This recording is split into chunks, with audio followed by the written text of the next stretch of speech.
Now I have the honor and the privilege to invite my friend Dr. John Ashton for an interview. He's going to be talking to us about the contribution of Christian scientists into the development of science as we know it today. So, Dr. John Ashton, good morning to you. Welcome. It's great to have you here on The Breakfast Show today. Yeah, great to be online this morning. Dr. John, tell us a little bit about, because look, I've heard it many times, and there's this propaganda circulating around, this myth that if you have to be a Christian, you've got to kind of keep your brain elsewhere. Maybe, store it in a shelf, put it there, because there is no way you can reconcile faith in God with science, with scientific facts and evidences. But when you look at the history of science, I think that a lot of the fathers of science were actually Christian men. Isn't that right? Well, that's right. In fact, just about all of them were very strong Christians. And, of course, some of the detractors that are a little bit concerned about this are saying, well, look, they were only Christians because that was a socially accepted thing to do. But when you look into the history of so many of these scientists, they were very strong Christians. They were, as well as writing in the area of science, they wrote articles defending the Bible. They wrote articles defending the miracles in the Bible, these sort of things. For example, Isaac Newton wrote far more on Bible topics than he did on science, and yet he's recognised as probably the greatest mathematician and scientist so far. And he wrote commentaries on Daniel. He wrote commentaries on Revelation.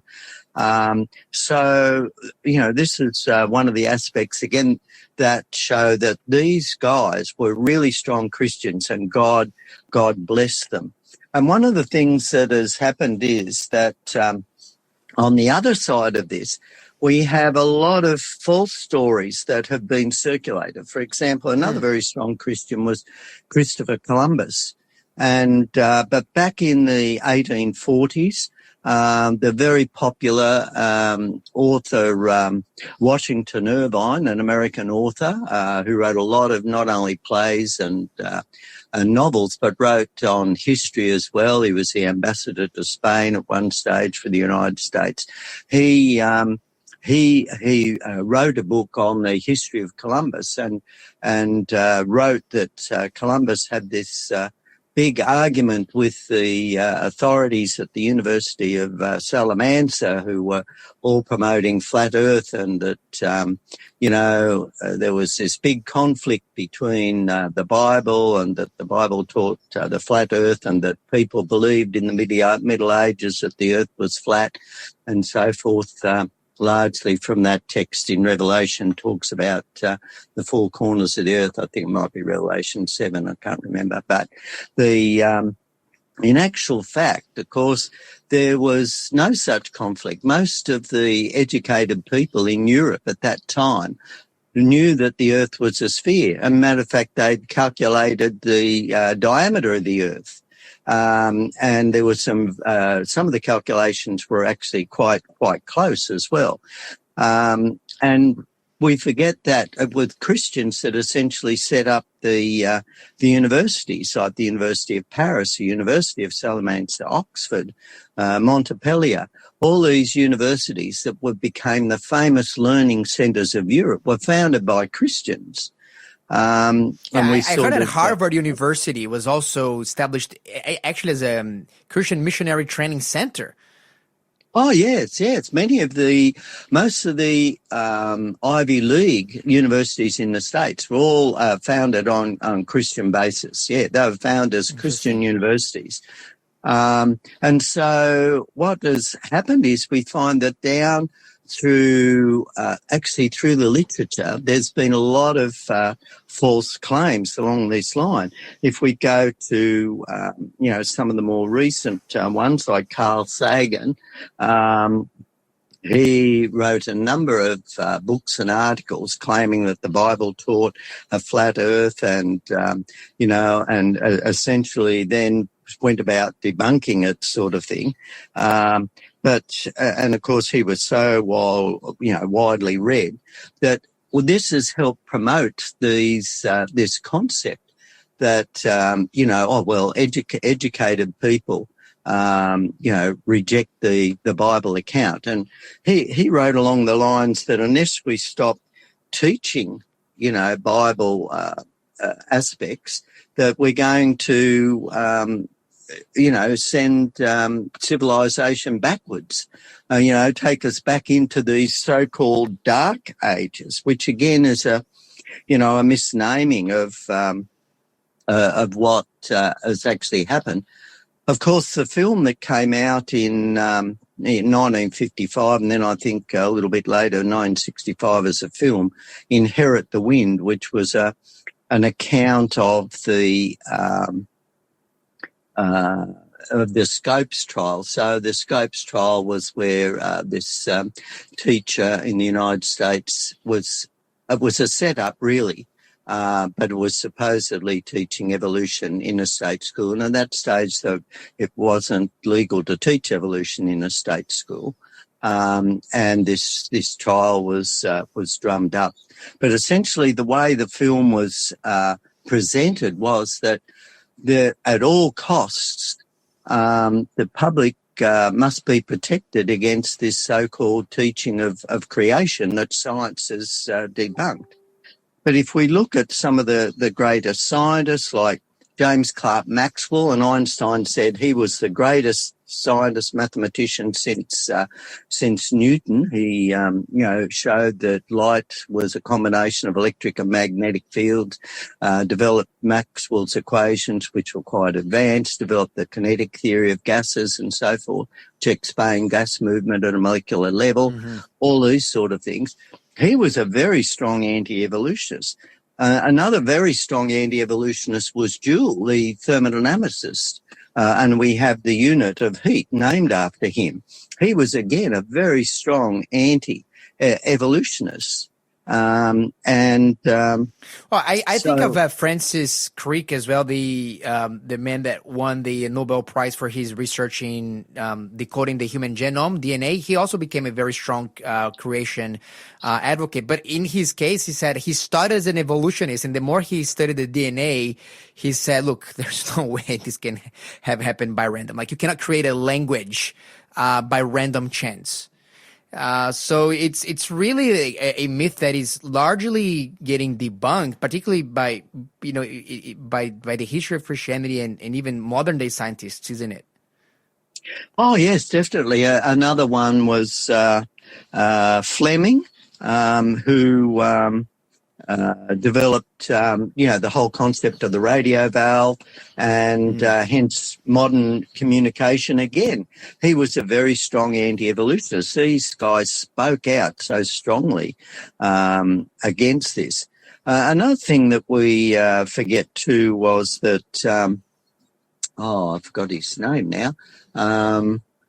The guy who debunked spontaneous generation of life, Van Leeuwen, I just can't remember. Yeah, I'll find out here.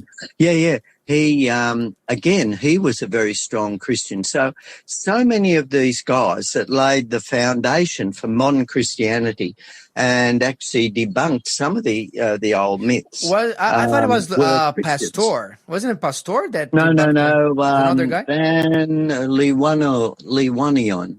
Okay. He was the guy that actually debunked the spontaneous generation concept and showed, that it wasn't wheat didn't turn into mice. So it's quite interesting, however, that we have these very powerful writers like Carl Sagan and so forth that have claimed that there's all this damage would be done if we taught the Bible. And yet it's very interesting, of course, too, that Sagan and another guy, Draper, who was another very much critic of the biblical view, they proposed that, for example, a fetus isn't really human until after 6 months. So that gave way to, acceptance of abortion and these sort of things. So, but one of the big things is, of course, that the theory of evolution says that we arose as a result of random, blind mutations. And so according to them, the mind arose likewise. So if the mind and our thoughts are the result of random blind mutations, how can we trust anything? And I think we can see this as we see more and more today, people beginning to make very irrational decisions and very irrational claims today about, a whole range of topics, which to me is clearly showing as people move away from the wisdom of the Bible and begin introducing their own wisdom. They begin, making claims and assertions that just are no longer logical. And this is, coming out, very strongly. But I think one of the important things is that the claim that, the Bible has slowed the development of science is very much contrary to what actually happened. It was belief in the Christian Bible that God created everything, that God created things to laws, and that we could discover these laws led to the whole concept of the discovery of science. And that is why the West, the Christian West, was so far further advanced than the East, for example. China had developed gunpowder and these sort of things. The Japanese cultures had a lot of advanced weaponry and so forth. But they hadn't really understood nature. They hadn't cracked it. It was only through the Christian fundamental belief that there was a God who had created us in his image and created us so that we could understand his creation that motivated these guys to look for these laws and discover them. It's amazing. Well, thank you so much, Dr. John. This is such an insightful his history, really, of science. So we have about just a minute left, but I'm wondering, for the folks that want to go deeper into that subject, do you recommend any books, any articles perhaps, or videos, documentaries on the topic that you think would be helpful? Well, look, I think if you simply Google scientists who were great scientists who were Christians, you will come across multiple lists on the internet that have been set up by different Christian groups. And as you go through these scientists, you can read their biographies and realise how strong Christians these scientists were. They weren't just Christians because it was socially the acceptable thing to do.